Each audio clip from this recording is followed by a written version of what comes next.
ఖమ్మంలో సంజయ్ అనే యువకుడి మిస్టరీ మృతిపై కుటుంబ సభ్యులు ఆందోళనకు దిగారు. సంజయ్ మృతి వెనుక ఎవరున్నారో తేల్చాలంటూ డిమాండ్ చేశారు. సంజయ్ హత్యపై పోలీసులు అలసత్వం వహిస్తున్నారని వారు ఆరోపించారు.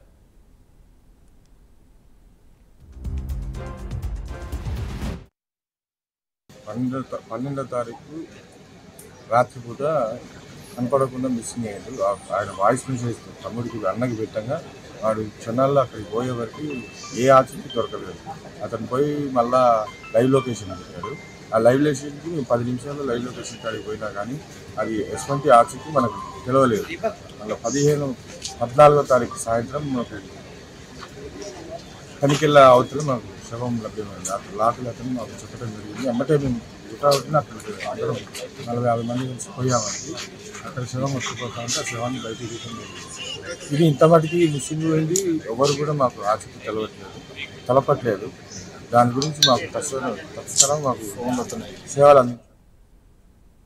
ఈ నెల 12వ తేదీన ఖమ్మం రూరల్ మండలం రాజీవ్ గృహకల్పనకు చెందిన సంజయ్ అనేటువంటి యువకుడు తన అన్న జ్ఞానసాయిని పికప్ చేసుకునేందుకు వెళ్ళాడు.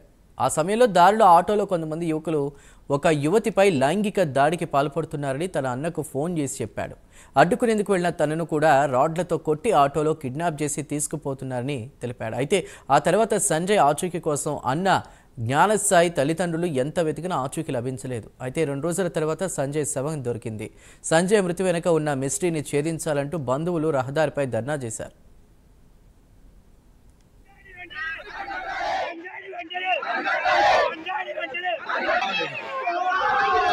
నా పేరు జ్ఞానసాయి, మా తమ్ముడి పేరు సంజయ్ కుమార్. మేము అందరం హైదరాబాద్ రూమ్లో ఉంటున్నాము. వాళ్ళు నాకంటే ముందే ఖమ్మం చేరుకున్నారు పండగకి. నేను కొంచెం పనుండి తర్వాత సాయంత్రం బస్కి వచ్చాను. నన్ను పిక్ చేసుకోవడానికి వచ్చిన మా తమ్ముడు ఎవరో ఆటో గుద్ది మా ఇంటి దగ్గర నుంచి బయలుదేరుతున్నా అని చెప్పి నాకు మెసేజ్ చేశాడు స్టార్ట్ అయ్యేటప్పుడు. ఆ తర్వాత నుంచి నేను ఫోన్ చేస్తుంటే ఫోన్ ఎత్తకుండా నేను బస్సు దిగి ఇంటికి వెళ్ళిన తర్వాత వెంబటే ఫోన్ చేసిండు. అన్న నన్ను ఇట్లా చంపేస్తున్నారు అన్న, ఇక్కడ వాళ్ళన్న కట్ట మీద చంపేస్తున్నారు అన్న, తొందరరా అన్న, కాపాడన్నా అని చెప్పి మెసేజ్ చేశాడు, ఫోన్ చేశాడు.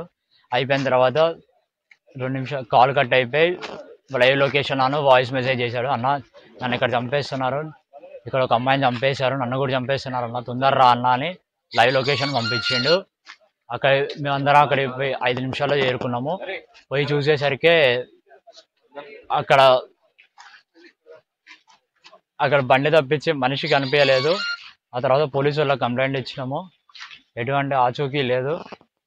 తర్వాత 3 రోజులకి మా తమ్ముడు శవం మీద వెళ్ళిండు ఏట్లో. దీనికోసం అందరూ స్పందించాలి, మాకు న్యాయం జరిగేలా చూడాలి. నా పేరు జ్ఞానసాయి, మా తమ్ముడు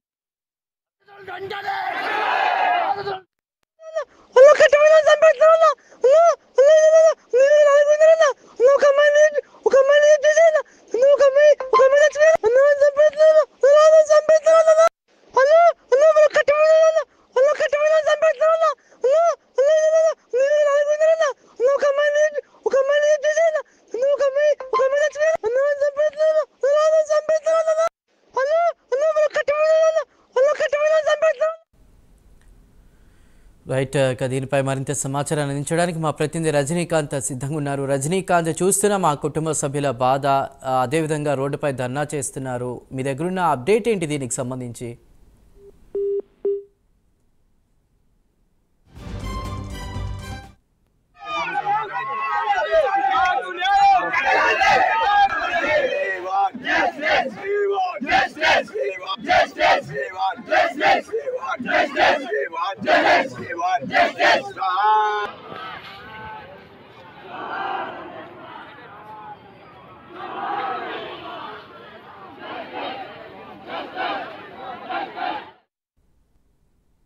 తన అన్నను పికప్ చేసుకోవడానికి వెళ్ళి సంజయ్ అనే వ్యక్తి హత్యకు గురవడం జరిగింది. దీనికి సంబంధించి మరింత సమాచారాన్ని మా ప్రతినిధి రజనీకాంత్ అందిస్తారు. రజనీకాంత్,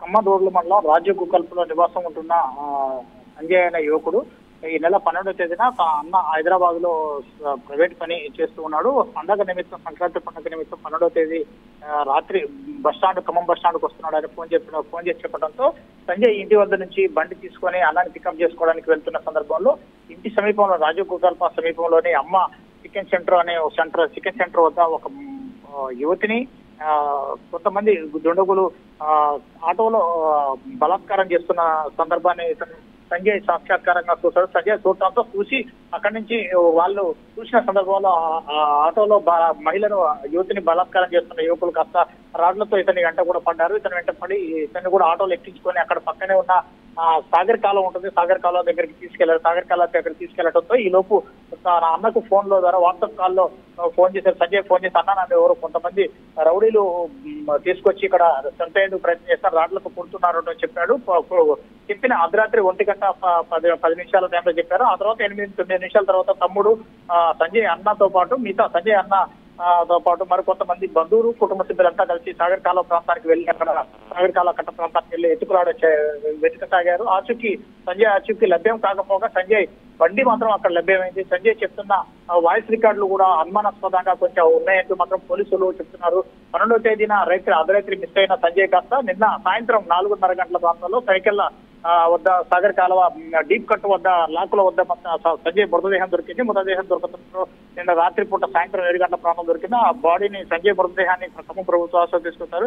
తీసుకొచ్చిన తర్వాత ఈ రోజు ఉదయం 11 గంటల ప్రాంతంలో ఖమ్మం ప్రభుత్వ ఆసుపత్రిలో పోస్ట్ మార్టం నిర్వహించిన వైద్యులు కాస్త అక్కడి నుంచి బందోబస్తు నేపథ్యంలో అక్కడి నుంచి తీసుకెళ్లి రాజగోపాల్ వద్ద వరకు సంజయ్ ఇంటి వద్దకు తీసుకెళ్లిన నేపథ్యంలో ఇచ్చిన కుటుంబ సభ్యులు మాత్రం చాలా రకరకాల ఆరోపణలు చెప్తున్నారు. మరోపక్క సంజయ్ కూడా తను మిస్ అయిన సందర్భంలో మాత్రం 3 రకాల ఫోన్ కాల్స్ చెప్పాడు. తను ఒక యువతిని బలాత్కారం చేస్తున్న సందర్భంలో తను అడ్డుకోబోతుంటే అక్కడి నుంచి నన్ను కొంతమంది రౌడీలు వాళ్ళ రాళ్లతో కొట్టి నన్ను కూడా తీసుకెళ్లి సాగర్ కాలువ వైపు తీసుకెళ్లారని చెప్పారు. ఫోన్ సిగ్నల్ ద్వారా ఫోన్ సిగ్నల్ ట్రేస్ అవుట్ చేసి వాళ్ళు ఈ యువకుడితో పాటు తన స్నేహితులతో కూడా సంజయ్ వాళ్ళ అన్నకి చెప్పడం, సంజయ్ అన్నతో పాటు వాళ్ళ కుటుంబ సభ్యులు స్నేహితులు అంతా కలిసి రాత్రి మొత్తం వెతికినప్పటికీ పోలీసులు కూడా సమాచారం ఇచ్చారు. పోలీసులు కూడా వెతికిస్తే అక్కడి నుంచి లభ్యం కాలేదు. ఆ తర్వాత చెప్తున్న విషయాలు కూడా సంజయ్ చెప్పిన వాయిస్ రికార్డులు ఒక తీరుగా ఉన్నాయి, మాత్రం పోలీసులు ఒక తీరుగా చెప్తున్నారు. పోలీసులు కూడా యువకుడు మృతి వెనక మాత్రం చాలా రకాలైన కోణాలు అన్ని రకాల కోణాల్లో మాత్రం పోలీసులు కూడా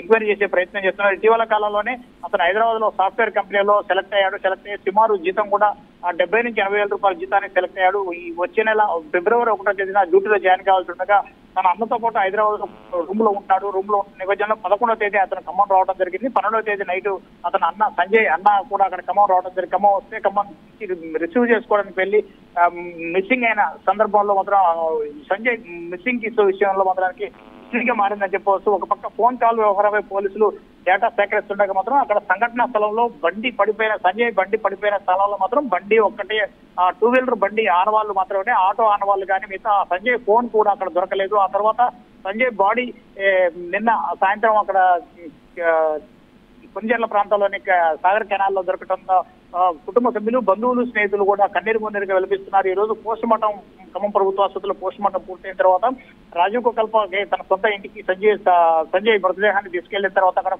బంధువులు కాలనీవాసులు స్నేహితులు అంతా కలిసి సంజయ్ని ఎవరో కొట్టి చంపారు, సంజయ్ మృతికి దోషులను పట్టుకొని శిక్షించాలంటూ మాత్రం స్నేహితులు బంధువులు కుటుంబ సభ్యులందరూ కలిసి సుమారు గంట పాటు మాత్రం రోడ్డుపై ధర్నా చేశారు. 3 రోజులుగా పోలీసులు చుట్టూ తిరుగుతున్నా కానీ తమకు ఎలాంటి న్యాయం జరగకపోగా తన స్నేహితుని తన కుమారుని ఆచూకీ పట్టుకోవడంలో పోలీసులు పూర్తిగా విఫలమయ్యారు. పోలీసుల వైఫల్య కారణంగా తన కుమారుడు చనిపోయాడంటూ మాత్రం సంజయ్ తల్లిదండ్రులతో పాటు స్నేహితులు కూడా బంధువులు కూడా కన్నీరు మున్నీరుగా వెలిపించిన పరిస్థితి.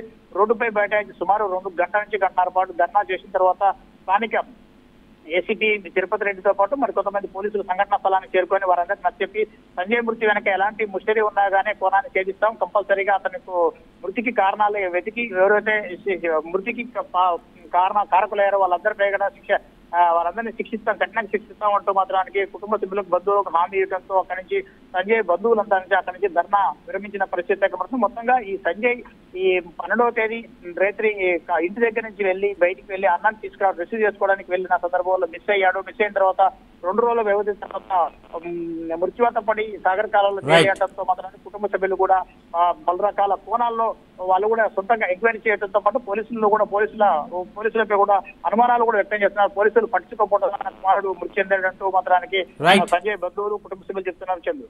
Right Rajinikanth, thank you.